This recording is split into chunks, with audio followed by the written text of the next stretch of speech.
Alrighty, another match with Eldrazi, Texas. We are on the draw. I think I like this hand. We have Sculler, Thalia, Wasteland Strangler, Thought-Knot Seer, like all of our main disruptive cards. We're missing Vial or Eldrazi Temple. Huh. That that sure stinks. I do not want to pay 2 life. Bogles is not a good matchup for us, simply because we don't have anything against it. So yeah, I guess our hope is that he has Ethereal Umber and Hyena Umbra, which is really tough. We're taking a lot of beats here. Pretty much have to play Tower Sculler here. We're going to take his Ethereal Armor, but he's still super far ahead. Our best bet is basically going to be to taking 6 this turn, going to 10. I don't think we're going to be able to outrace him. I'll be able to play Wasteland Strangler, followed by Thought-Knot Seer, and almost attempt to race, but it's not quite enough at all.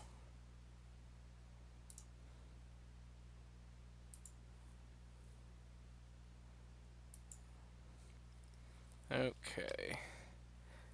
Yeah, and next turn I'm just going to be taking 6 and going to 4, and then I basically just start chump blocking. Now, unfortunately, I do need to get some damage in. I think it's better for me to basically go to lethal here, play Thought-Knot Seer next turn, attack with Wasteland Strangler, Suicide.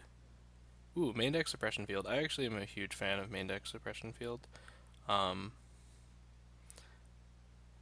so we're going to take 7, go to 3, untap, play our Caves of Koilos. We're going to Thought-Knot Seer for an unfortunately low amount of value. And then we're just going to be able to play like Thalia and then Wasteland Strangler. So he's going to be going to 12. I am going to be able to chump block Tower Sculler. I just basically need him to not draw well. He can't draw any sort of thing that has lifelink or trample or protection from creatures. Basically, we don't have a lot of outs, and all of our outs involve our opponent not drawing incredibly well.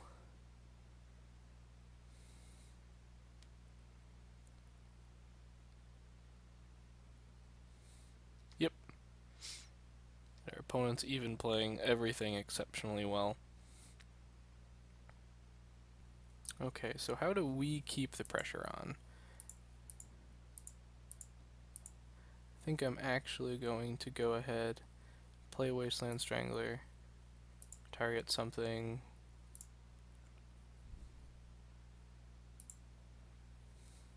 Alright. Because it actually doesn't matter, I'm going to suicide my guys into him. And the reason why is because presumably he'll block Thought-Knot Seer, both because it's the biggest hitter and because it'll allow him to draw a card. Additionally, but it means I get in for 5, I'm going to chump block.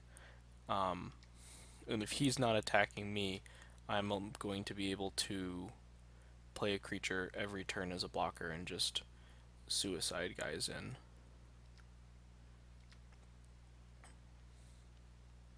Once again, he has so many outs, it doesn't even matter from his point of view. All he needs to do is just sit and wait, and we both know that. Alright, well, that's not lifelink or trample, so still good to go.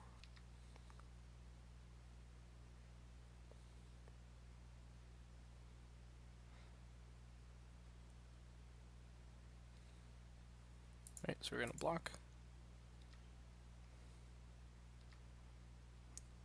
Really hope to draw a non-shock land. That would be great.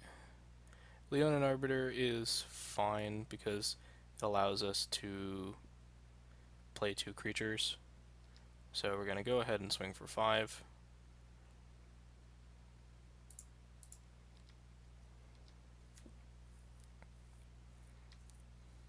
And we have to play 2 creatures because if he has Path to Exile as one of his cards, then we are just very dead. So this allows us to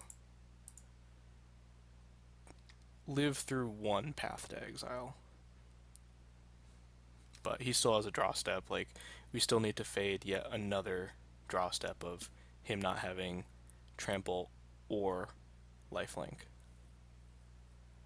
Alright, Brushland means he'll be able to play Unflinching Courage, which is both trample and lifelink. And if he does have either of those types of enchantments, we're just going to concede. Especially like lifelink, because we can jump block for days, but if he has lifelink, we actually can't win the game, so there's no point in playing it out. Alright, so he's going to Path Thalia. Sure, I'll use the ability and search up the planes, I guess. Oh, that's right, Leonin Arbiter's in play, and I can't do that. Alright, so he's attacking. I could have misclick and not block.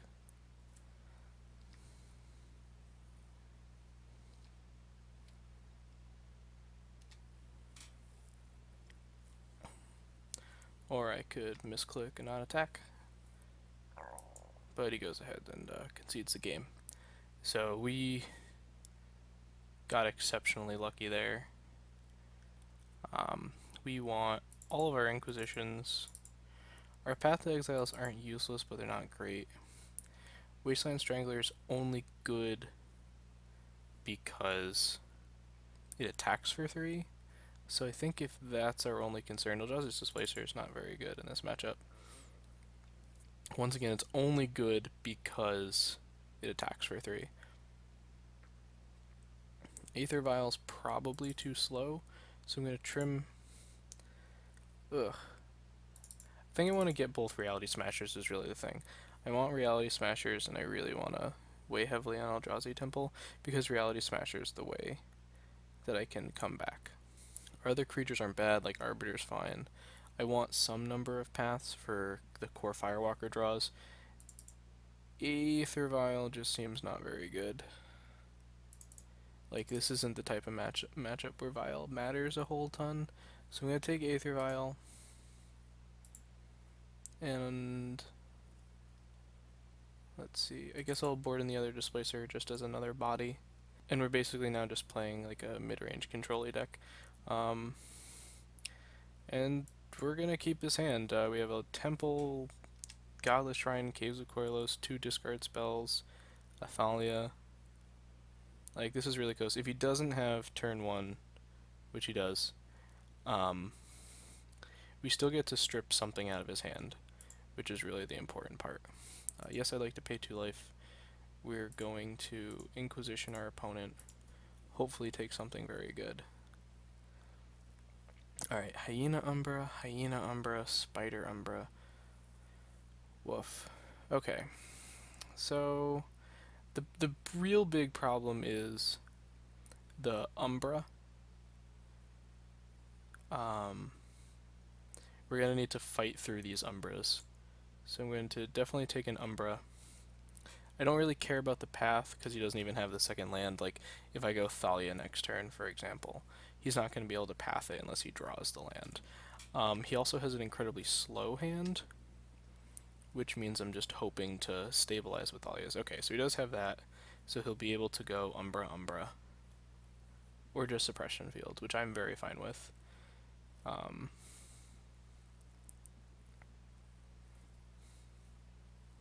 Okay. This means I'm thought seizing him this turn. taking an additional Umbra. Hyena Umbra gives first strike, so we're taking Hyena Umbra because we care much more about that. We're going to untap, probably go Thalia. Just because the way it would work,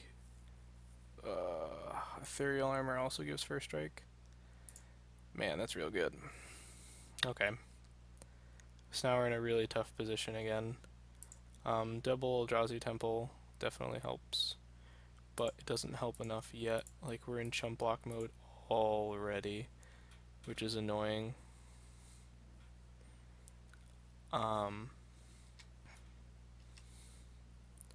If we somehow manage to draw... Man, even just the... Jesus, another...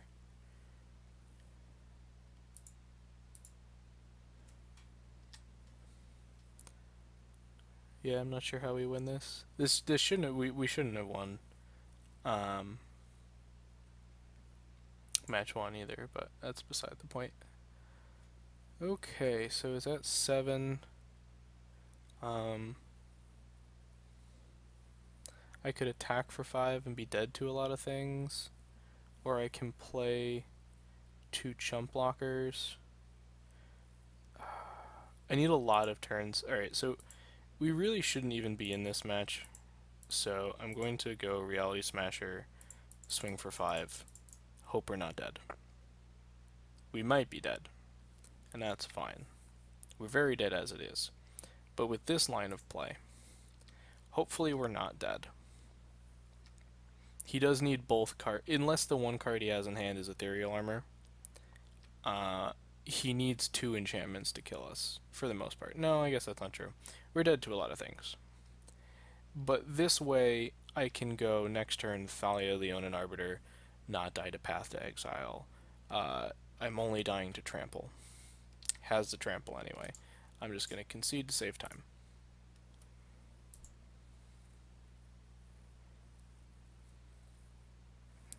Okay, I don't disagree with the board plan. Aether Vial would not have been very good there. Rest in Peace, Nice Ends. They don't do anything. Eidolon Rhetoric doesn't really do enough, and Core Firewalker doesn't really do enough. So I think this is the best our deck can do against Bogles, so we're on the play. We have a chance. It's almost a chance. I wish we had turn 1 discard, but we don't. We have turn 2 Tidehowler Sculler, which is tough.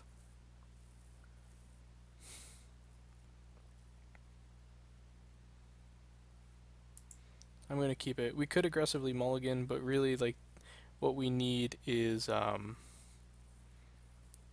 know, turn 1 discard would be potentially worth mulliganing into, but it is really tough. We have turn 2 Tidehowler Sculler.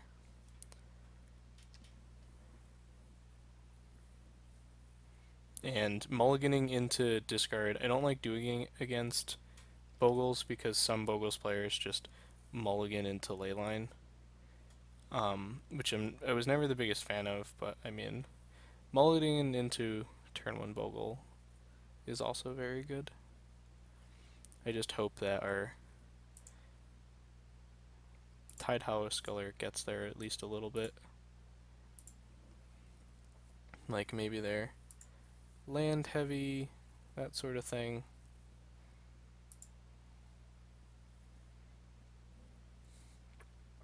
Okay. Definitely take the Ethereal Armor, because as much as Daybreak Coronet would be fantastic, it's useless without another enchantment. And as far as the whole suppression field thing goes, it doesn't really do enough against me. I don't run a single fetch land. It shuts off Displacer, but Displacer is basically just a 3/3 for 3. Sometimes it would get me value. Like, the only bad thing about it is I can't... Eventually, with Displacer, I can block and then blink it with Displacer and have unlimited chump blocks. But I don't really need that, so... what am I going to do? I'm going to path here, and then play Arbiter. Oh, I'm going to do that, but I'm going to do it correctly. I'm going to play Arbiter first, and then path Core Spirit Dancer.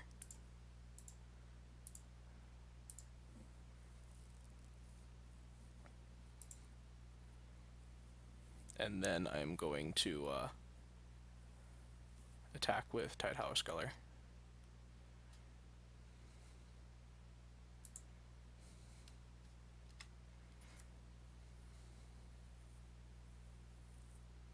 Alright, our opponent is at 13. That's not the best or worst life total.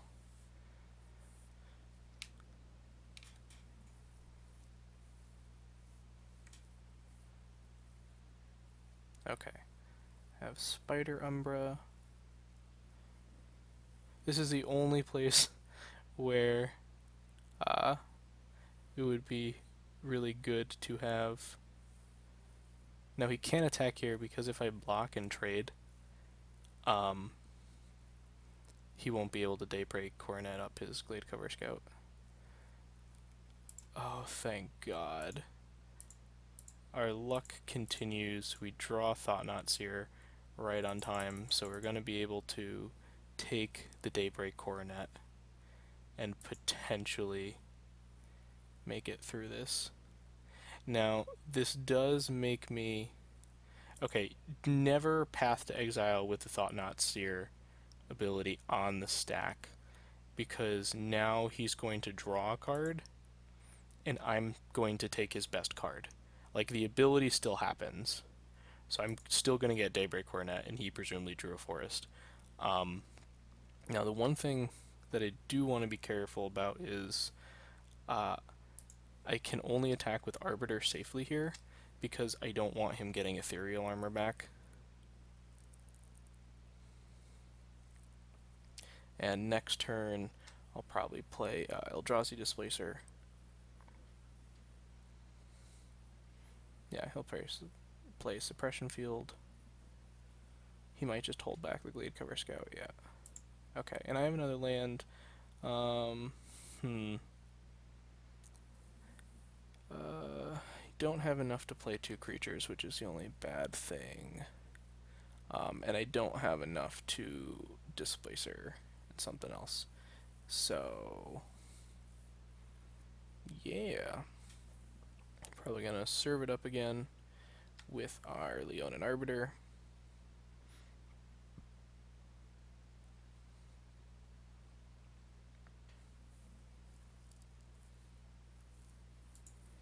Oh man, I just realized how, like, Suppression Field and Leonin Arbiter work. I think you might actually have, because I think that's an activated ability. I'm not sure if Leonin Arbiter would be affected negatively like that.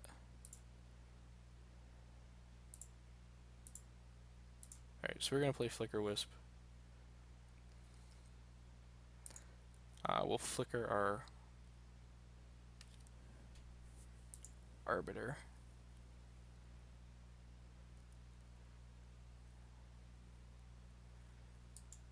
The Umbra just comes back in. Alright.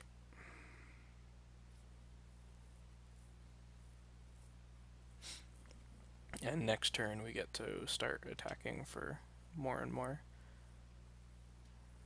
Alright, so we know about the forest. I don't know what else he has. Alright, so he has another creature. I mean, that one... Alright, another Suppression Field. Yeah, I really don't. I'm not a huge fan of Suppression Field here. Oh, I can't... Oof. Man, that's just real bad. Okay. Well, we're gonna go to attacks. And I'm just gonna basically play 2 3-powered creatures. And then, even with lifelink, I think it's too late at this point. I think we managed to squeak out a win here.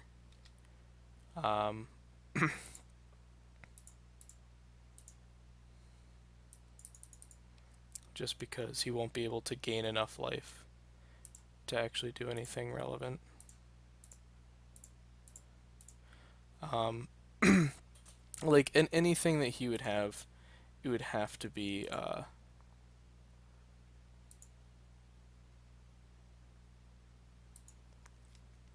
he would need multiple cards. He can't. There's no one card that can do it because even something like let's see, unflinching courage I think is the most that does it, or I guess Daybreak Coronet does the same thing. Daybreak Coronet would make him 5/5. Yeah, and he needs to start blocking, but I think he just held off blocking way too much because I'm gonna go ahead and animate Shambling Vents here.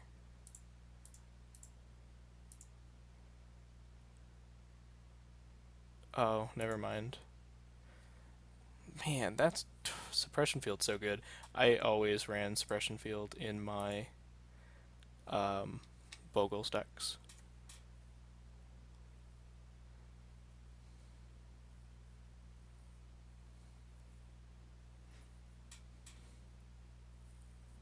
And there we have it. So squeaked out a win that I don't know, not that we didn't deserve. It's just a very funky matchup. So, but it's interesting. And I'm glad this deck was able to hold its own against Bogles, at least sometimes, if you play it right. Like, you basically need to turn yourself into a creature almost mid-range deck. Uh, and just kind of hope for the best. And sometimes having your opponent not draw exceptionally well is just sometimes your only path to victory. I definitely would consider the original draft of this deck had a disenchant in the sideboard, and I definitely would look at that, at least something against Bogles going forward. But other than that, looks good to me.